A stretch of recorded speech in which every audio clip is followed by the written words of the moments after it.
Swadika, good morning and welcome to Newsline. It's Monday, October 6, 2014. I'm Cholapansa Narula. People from all areas across Thailand are traveling to Sirirat Hospital to wish His Majesty the King a good health. Thais abroad who have learned about His Majesty the King's hospitalization have gathered to pray for him as well. At Sirirat Hospital, the well-wishers, most of them donning yellow, pink and blue shirts on Sunday, were spotted paying homage to the monument of His Royal Highness Prince Mahidol of Songkhla, the King's father, and the sculpture of Princess Srinakarin, the Prince's mother. They also chanted Buddhist holy stanzas and meditated, transferring the merits for their Majesties the King and Queen's long lives. The Bureau of the Royal Household has set up a place for people to sign a well-wishing book for their Majesties the King and Queen at the Sala Sirirat Centenary Building. They are allowed to sign the book from the 5th of October onwards from 8 a.m. until 6 p.m.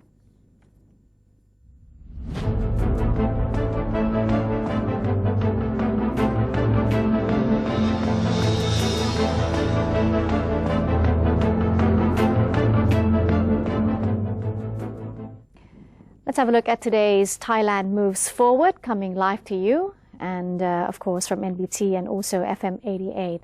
Let's have a look at today's stories now. Prime Minister General Prayut Chan-o-cha has reaffirmed that the international community has a better grasp of Thailand's current situation. Meanwhile, Prime Minister's office spokesperson Dr. Yongyut Mayalap said General Prayut's official visit to Myanmar this week would focus on bilateral investments between the two nations. The Prime Minister said during the United Nations General Assembly last month, Deputy Prime Minister and Foreign Affairs Minister General Thanasak Patimapakon had told the Assembly of Thailand's past political turmoils, the works accomplished by the National Council for Peace and Order, and the task ahead for the recently formed government. The world now understands Thailand better than it did before. After the National Reform Council has been formed, the reform process will kick off with emphasis on addressing political issues, reducing social disparity, and reinstalling the democracy, adding that it is the government's duty to lend its full support to the NRC in its endeavours. Meanwhile, Dr. Yongyut Mayalap, the Prime Minister's office spokesperson, said the detailed agenda of General Prayut's official visit to Myanmar, slated for October 9 till 10th, was being drafted, adding that the Premier would discuss with his Myanmar counterpart focusing on economic cooperation, the Tawai Deep Seaport Development Project in particular. Prime Minister Prayut Chan-o-cha has stressed that the government is ready and willing to help rice farmers while giving his projection that this year the nation would be able to export no less than 11 million tons of rice. The comment was made during his weekly TV broadcasting program, Return the Happiness to the People, during which he acknowledged that the majority of rice farmers are facing poverty. ยังอยู่ระหว่างการจัดการกับปัญหาจำนวนข้าวที่อยู่ในสต็อกที่ผ่านมานะครับจำนวน18ล้านตันคราวนี้อยู่ในขั้นการตรวจสอบการระบายข้าวอยู่ก็ใกล้จะเสร็จเรียบร้อยแล้วนะครับภายในเดือนนี้แล้วก็เรามีแผนการในการระบายข้าวโดยคณะอนุกรรมการโดยกระทรวงพาณิชย์ด้วยนะครับเราจะระบายข้าวเฉพาะในส่วนที่ไม่เป็นปัญหาไปตามกระบวนการยุติธรรมนะครับก็จะต้องตรวจสอบกันตรงไหนมันไม่ครบตรงไหนมันไม่สมบูรณ์ตรงไหนมันเสื่อมสภาพตรงไหนมีปัญหาเรื่องการทุจริตก็เก็บไว้ก่อนนะแต่ทั้งหมดจะต้องมีหลักฐานชัดเจนนะครับส่วนใดที่มันเรียบร้อยส่วนใดที่มีสภาพดีเราก็จะขายให้ได้ตามราคาทั้งนี้เพื่อจะควบคุมทั้งปริมาณและคุณภาพนะครับแล้วก็ต้องรองรับราคารองรับในส่วนของผลผลิตในครอบใหม่นี้ด้วยที่ก็ใกล้ที่จะเก็บเกี่ยวแล้วในช่วงหน้าเนี่ยนะครับเพราะฉะนั้นทำยังไงจะไม่เกิดผลกระทบโดยรวมต่อกันเพราะฉะนั้นเราคาดว่าจะมีการจัดการระบายข้าวได้อย่างต่อเนื่องต้องใช้เวลาถึง3 ปีนะครับ Nonetheless, the Prime Minister pointed out that the government has issued several aiding measures such as the scheme to help reduce the production cost, the fund of 1,000 baht a rai for the in-season rice farming, and the education program that will help farmers maximize their crops' quality. He also said that the 18 million tons of rice under the government's care is being inspected and the process is likely to be finished within this month. The Premier stated talks with foreign nations have been held regarding rice deals, adding that the kingdom is likely to export at least 11 million tons of rice this year. He, however, emphasized that the price scheme would be driven by the global market mechanism. Minister of Tourism and Sports, Gopkan Wattana Warangkoon, has indicated that Prime Minister Prayut Chan-o-cha may consider discussing the lifting of martial law in some areas this week. The Minister of Tourism and Sports told the press that the Prime Minister is likely to raise the matter during a joint meeting between the Cabinet and the National Council for Peace and Order at the Army's Club. She expected that the lifting of the law would be applicable to the areas that do not have any strong political tension, while saying that the Asian Beach Games to be held in Phuket will be among key factors for consideration. Minister Gopkan's claim is backed by Region 1 Army Commander Major General Kamanat Ruddit's comments, who said a meeting of Army units on the matter would be held before the result of consideration is proposed to the joint meeting. He admitted, however, that there are some political groups that still move against the NCPO and the government, which would affect the outcome of the meeting. Commissioner General of the Royal Thai Police, Police General Somyot Phumpan Muang, has delivered his policy to high-ranking police officers, urging them to quickly create love among the people and improve the quality of life of their subordinates. The National Police Chief chaired a meeting on the Royal Thai Police's policy in the 2015 fiscal year. Highlights of the policy included drug suppression, the fight against corruption, solutions to the southern unrest, service to the general public in all dimensions, as well as efforts to draw faith and trust from the people. Police General Somyot also called on the police officials to make sure that their subordinates live dignified and honorable lives by making plans aimed at concretely improving their quality of life. National Legislative Assembly Deputy Speaker Surathai Liangbullurchai expressed confidence that the law-making body can use its own discretion to decide whether it has the authority to impeach political office holders without a need to send the matter to the Constitutional Court. Mr. Surathai said he expects the National Anti-Corruption Commission to send the case file for the impeachment of former Senate Speaker Nikom Wairachapanit and former Parliament Speaker Somsak Kiatsuronon back to the NLA this week. Mr. Surathai asserted that the NLA will deliberate the details of the impeachment initiative with utmost care. He also believes his agency has the authority to make its own decision on the impeachments without needing to send the matter to the Constitutional Court for further consideration. He added that there are NLA mechanisms to accommodate the handling of this affair. However, should some of its members make objections to the NLA's authority to rule on the affair, the agency would have to determine on a case-by-case basis whether or not to forward the matter to the Constitutional Court. The Senate Secretariat is taking the lead in organizing an event to commemorate the 101st birthday anniversary of the Supreme Patriarch of Thailand. The Secretariat of the Senate has joined the network of Buddhist organizations of Thailand in organizing a special event to mark 100 years of the 19th Supreme Patriarch at the Parliament House.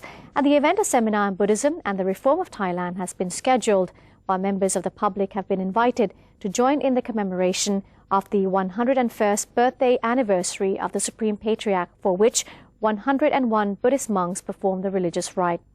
NLA's first Vice President, Surathai Liangbullurchai, who co-chaired the ceremony, said that the event is also hoped to allow all Buddhist followers to help promote the religion in Thailand.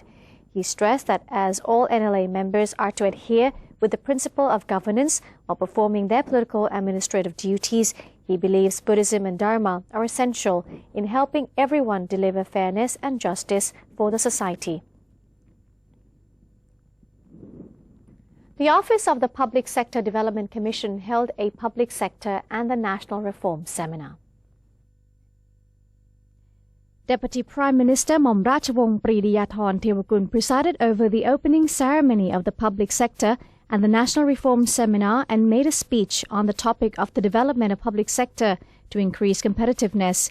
He highlighted two areas of public sector development, which are the organizational structure adjustment and working process improvement. Technology can be applied to the current management model, and the leader of the organization should be the role model of the development. After the speech, representatives from private sectors held a forum on the public sector and the national reform in private sector's perspectives. In the afternoon, Deputy Prime Minister Wisnu Kruangam presided over the awarding ceremony for government agencies that provide excellent service quality. There are 107 awards granted in 3 categories: the National Public Sector Service Award, Quality Public Sector Management Award, and Excellence in Inclusive Administration Award. Mom Luang Panadda Disakun, representing the executives of the Office of the Permanent Secretary, has received the Public Sector Service Award in an Excellent Integrated Service category. He said that he is honoured to be the recipient of the award and very proud of the efforts put in by all the members of the organisation. However, he stated that there are areas that the organisation can improve on to better serve the people and the public. The Ministry of Transport is looking into a possibility of building 6 new provincial airports in order to strengthen transport connectivity between Thailand and its neighbouring countries, promote an exchange of visits and enhance Thailand's economic growth. Minister of Transport, Kun Akom Termpithiyapaisit, revealed after a ministry workshop to solve problems in air transport that the ministry is studying the 6 new investment projects which should be finalized within 1 to 2 months. The new airports will likely be located in 6 regions as follows: Uttaradit in the north, Mae district in Tak in the northwestern region, Kanchanaburi in the west, Aranyaprathet district in Sakeo, which is in the east, and Betong district in Yala in the south, and either Leung Nok Tha district in Mukdahan in the northeast or Klong Luk district in Trat, which is in the eastern part of the country. The minister said the proposed construction of the airport should take at least 5 years each to complete. However, the ministry has yet to determine the best locations for all airports. The Governor of Bangkok, Mom Ratchawong Sukhumpan Boripat, chaired a meeting between the Bangkok Metropolitan Council and the executive members of the Bangkok Metropolitan Administration, or the BMA. Speaking after the meeting, Mom Ratchawong Sukhumpan stated that both the BMC and the BMA will work in an integrated manner to bring 6 policies into concrete results. Towards that goal, the BMC and BMA will set up a joint working group to ensure smooth and efficient cooperation. The 6 policies aim firstly to promote Bangkok as the metropolis of lifelong learning. Under this policy, students should be healthy and smart both physically and mentally. They need to have a good command of English in response to the imminent ASEAN community integration next year. And all citizens should also be able to have access to public learning centres. Secondly, Bangkok will be a green metropolis where 10 public parks will be added, covering an additional area of 5,000 rais. Landscapes along major roads and the waste disposal system will also be improved.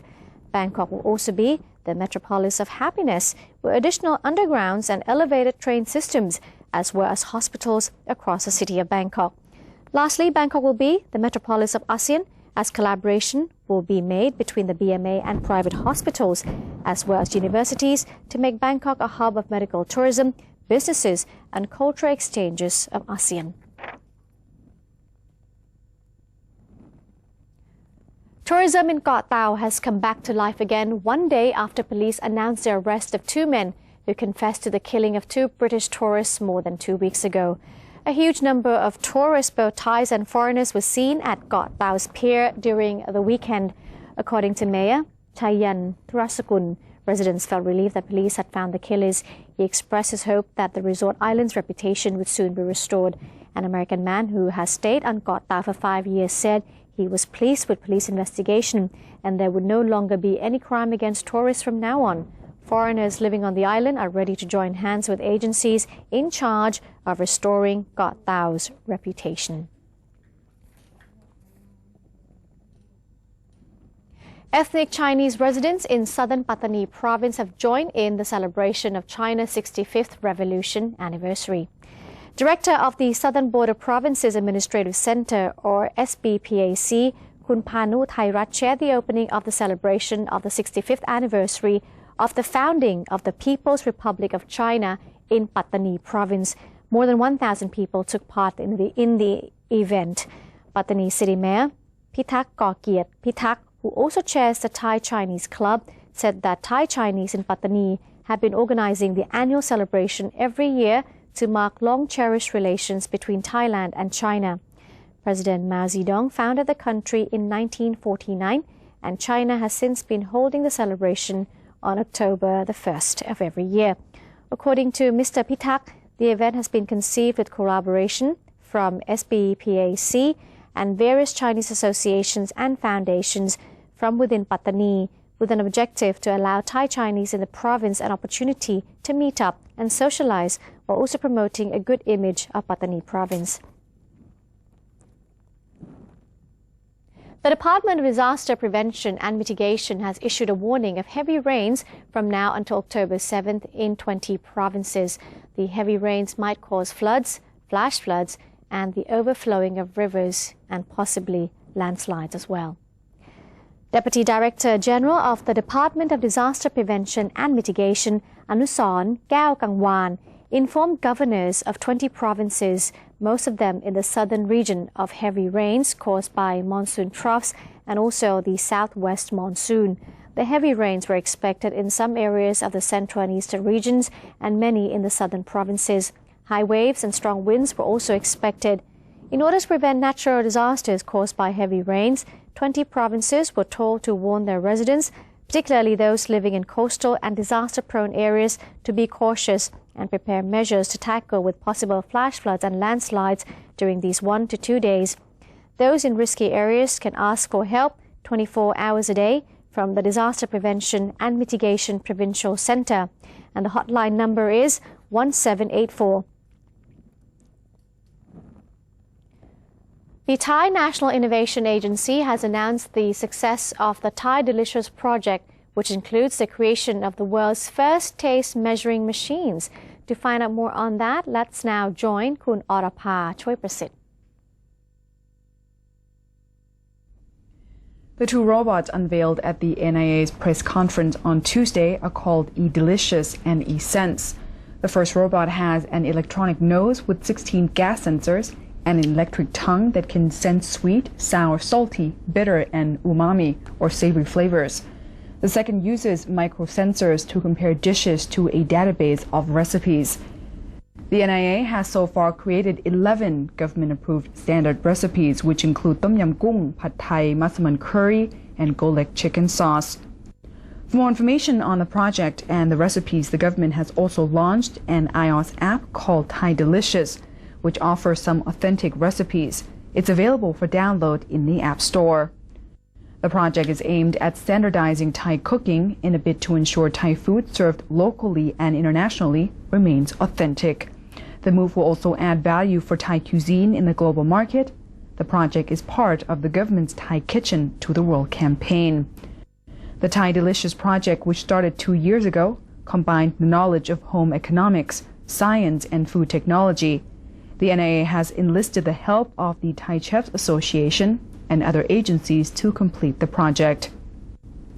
NIA's Assistant Director, Mr. Supachai Law Lohakan, said the project is estimated to cost 23.5 million baht and has a total investment value of 130.6 million baht. And the other thing that we try to standardize the Thai food in order to introduce markers, not only for physical property of the Thai food, but also the chemical property of the Thai food, in order to establish this marker to announce and to publish this marker into we call the Thai Delicious, the Bible. Then the booklet will distribute the worldwide. To make sure that when the consumer tastes the Thai food, and they really have the Thai standard food. Okay, and how long have you had this project? So this project has been initiated 2 years ago, and then we hope that today is a starting point of the Thai Delicious project.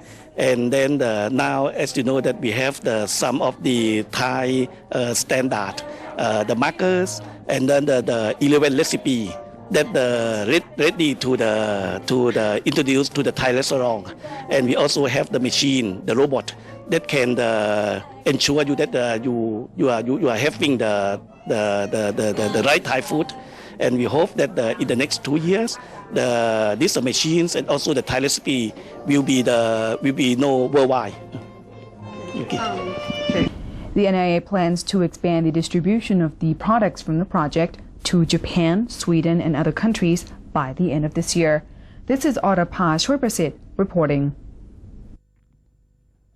Thanks to Kun Orapha, and that brings us to the end of today's edition of Thailand Moves Forward. Before we take a short break and return with the international news, let's have a look at the exchange rates and also some of the commodity figures.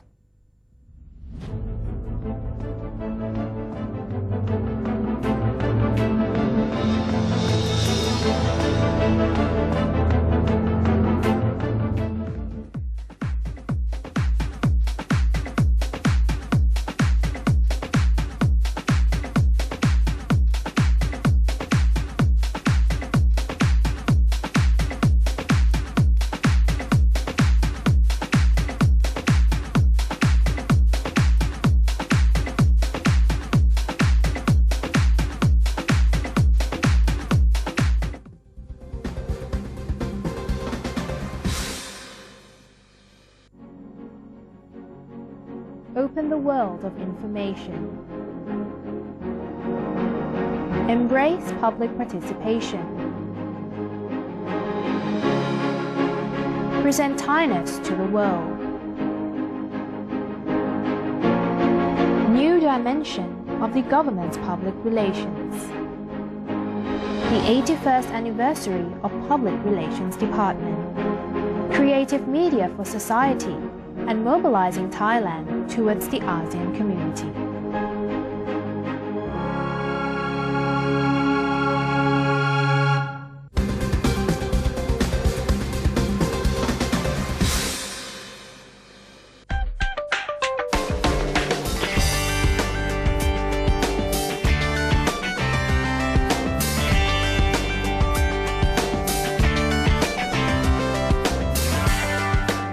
Welcome back. You're watching Newsline, and now let's have a look at the international news. Japan prepared for Typhoon Panfon yesterday as a storm looked to brush by Tokyo after barreling into the southwest with heavy rains and wind. The Japan Meteorological Agency said Typhoon Panfon, which was downgraded from an early status of a super typhoon, is now moving at 20 kilometers per hour. It is expected to head north after hitting parts of Kyushu and Okinawa Islands with heavy rain and winds and will be approaching Tokyo today. About 30 centimeters of rain and heavy winds are forecast for eastern Japan, including the Tokyo metropolitan area. Now, yesterday, Japanese airlines All Nippon Airways and Japan Airlines cancelled flights to several southern Japanese cities, and Kyushu Electric Power Company said over 21,000 households were without power. Ahead of the storm, some schools in Tokyo have already cancelled classes for today. The director of the U.S. Centers for Disease Control and Prevention, Thomas Frieden, said the first person to develop Ebola in the United States has taken a turn for the worse at a Dallas hospital yesterday and appeared not to be receiving any of the experimental medicines for the disease. Duncan became ill after arriving in the Texas city from Liberia 2 weeks ago, heightening concerns that the worst Ebola epidemic on record could spread from West Africa, where it began in March. It has killed more than 3,400 people. In a media briefing with reporters yesterday, Director Frieden said doses of the experimental medicine ZMapp were all gone and that the drug was not going to be available for some time. A second experimental drug could worsen a patient's condition, and the director said Duncan's doctor and his family would decide whether to use the drug or not. A Colombian dog who had led a life of crime until now is now being retrained by the Narcotics Police Department for search and rescue missions at the police academy in Facatativa, and it's near Bogota. Pekis had previously belonged to a Colombian gang member named Cesar Martinez, known as Terra. The dog was confiscated by authorities and put into a 6-month training program when his owner was captured by authorities. Major Milton Leonardo Sandoval, deputy head at the Police Academy Dog Training School, said the dog had been used by the drug trafficker for his own protection. The mongrel dog, who is now 2 years old, is being trained together with other police dogs. And that's it for today's edition of Newsline. If you do have any suggestions or comments, please write to us. The email address is newsline.nbt@gmail.com. Today we'll be ending the program by showing you some of the lovely footage, lovely pictures of the annual Balloon Festival, which is now underway in the U.S. city of Albuquerque, which is in New Mexico. I'm Cholapan Sanarula. Thank you very much for joining. We'll be back tomorrow. For now, swadee ka.